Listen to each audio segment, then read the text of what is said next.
શ્રાવણ માસનો પ્રથમ સોમવારે હરણી સ્થિત મોટનાથ મહાદેવના મંદિરે ભક્તોની ભીડ. સનાતન ધર્મમાં પવિત્ર શ્રાવણ માસનો પ્રારંભ થયો છે ત્યારે આજે પ્રથમ સોમવારે વડોદરાના હરણી વિસ્તારમાં આવેલા મોટનાથ મહાદેવના મંદિરે ભક્તોની ભીડ જોવા મળી હતી.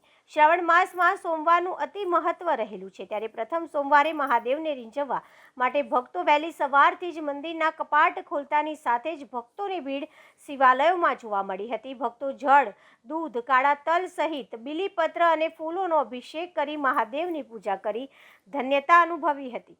મોટનાથ મંદિરની વાત કરીએ તો અહીં સાવલીના સ્વામી પણ આવી પૂજા કરી હતી. તો મોટનાથ મંદિર શિવલિંગ મોટું હોવાથી તેને મોટનાથ મંદિર કહેવાય છે. આ સાથે જ નવનાથ પૈકી એક નાથ એટલે કે મોટનાથ મહાદેવનું મંદિર. અહીં શહેરના અલગ અલગ વિસ્તારમાંથી ભાવિ ભક્તો આવે છે અને દર્શન કરી મનને શાંતિ મળે છે અને દર્શન કરીને ધન્યતા અનુભવે છે.